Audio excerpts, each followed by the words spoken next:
Hello friends, welcome to Tembo's kitchen. આજે હું તમારી માટે 15 થી 20 મિનિટમાં બની જાય એવા ઇન્સ્ટન્ટ ઢોકળાની રેસીપી લઈને આવી છું।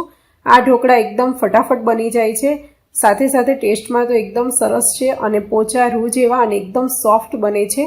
જો ક્યારેક અચાનક મહેમાન આવી જાય કાં તો પછી ઢોકળા ખાવાનું મન થાય ત્યારે આ ઇન્સ્ટન્ટ ઢોકળા તમે બનાવી શકો છો અને એકદમ સરસ પણ બને છે। તો ચાલો જોઈ લઈએ કેવી રીતે બનાવીશું આ ઇન્સ્ટન્ટ ઢોકળા।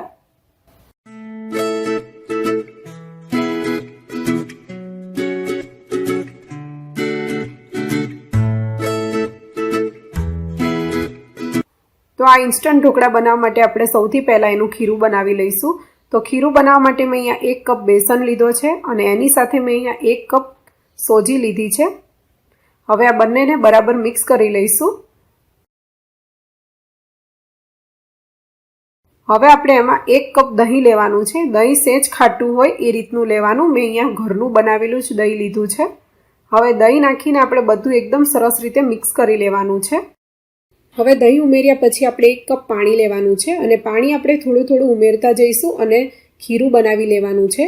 ખીરું આપણે એકદમ પાતળું નથી બનાવવાનું, તો આપણે આ રીતે થોડું થોડું પાણી ઉમેરતા જઈશું અને ખીરું બનાવીને તૈયાર કરી લઈશું। તો તમે જોઈ શકો છો આપણું ખીરું બનીને તૈયાર થઈ ગયું છે। તો આ રીતની કન્સિસ્ટન્સી આપણે રાખવાની છે।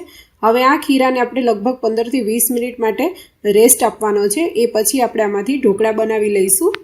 તો લગભગ 15 થી 20 મિનિટ જેવો ટાઈમ થઈ ગયો છે અને ખીરું આપણું એકદમ સરસ સેટ થઈ ગયું છે અને પહેલાં કરતાં ખીરું થોડું થીક થઈ ગયું છે। તો આ રીતની આપણે કન્સિસ્ટન્સી જોશે ઢોકળા માટે। હવે આપણે આમાં બીજી સામગ્રી ઉમેરીશું। તો મેં અહીંયા 1 ટેબલ સ્પૂન જેટલું આદુ અને મરચાંની પેસ્ટ લીધી છે। મેં અહીંયા આદુ મરચાં વાટીને લીધા છે। હવે આપણે એમાં 1/8 ટીસ્પૂન જેટલી હળદર ઉમેરીશું। હળદર નાખવાથી ઢોકળાનો કલર એકદમ સરસ યલો કલરનો આવશે। હવે આપણે એમાં સ્વાદ પ્રમાણે મીઠું ઉમેરીશું। 1 ટેબલ સ્પૂન જેટલી ખાંડ ઉમેરીશું। હવે આ બધું આપણે એકદમ સરસ રીતે મિક્સ કરી લેવાનું છે। હવે આપણે એમાં 1 ટીસ્પૂન ઈનો ઉમેરવાનો છે। મેં અહીંયા રેગ્યુલર જે બ્લુ કલરનું આવે ઈનો એ લીધો છે। હવે ઈનો ઉમેરીને આપણે એક જ બાજુ આ રીતે એકદમ સરસ રીતે મિક્સ કરી લઈશું, જેથી આપણું ખીરું એકદમ ફ્લફી થઈ જશે।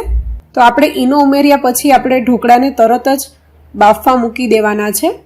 તો આ તમે જોઈ શકો છો આપણું ખીરું એકદમ ફ્લફી બની ગયું છે અને એકદમ સરસ થઈ ગયું છે।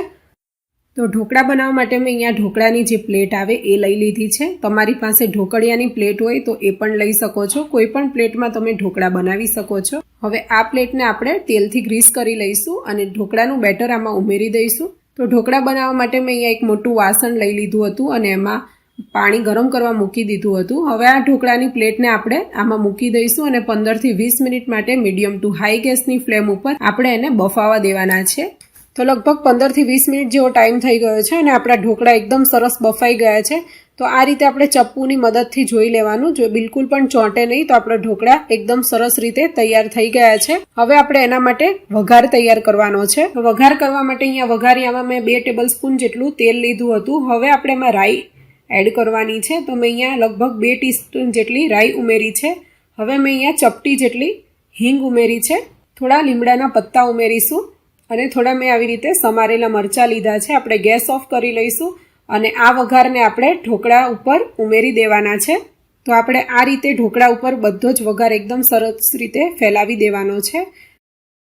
તો તમે જોઈ શકો છો આપણા ઢોકળા બનીને તૈયાર થઈ ગયા છે। એકદમ સોફ્ટ, જાળીદાર અને ટેસ્ટમાં એકદમ સરસ બને છે। તો આથો લાવવાની ઝંઝટ વગર એકદમ ફટાફટ બનતા આ ઢોકળાની રેસીપી તમે ઘરે જરૂરથી ટ્રાય કરજો અને રેસીપી કેવી લાગી એ કમેન્ટ કરીને જરૂરથી જણાવજો। જો રેસીપી સારી લાગી હોય તો પ્લીઝ લાઇક અને શેર જરૂરથી જ કરજો અને આવી જ નવી નવી રેસીપી જોવા માટે મારી ચેનલને સબસ્ક્રાઈબ કરી દેજો અને બાજુમાં આપેલા બેલ આઇકન પર ક્લિક કરી દેજો, જેથી તમને દરેક રેસીપી વિશેની નોટિફિકેશન સૌથી પહેલાં મળે। તો ફરીથી મળીશું એક નવી રેસીપી સાથે। ત્યાં સુધી આવજો। Thank you for watching my video.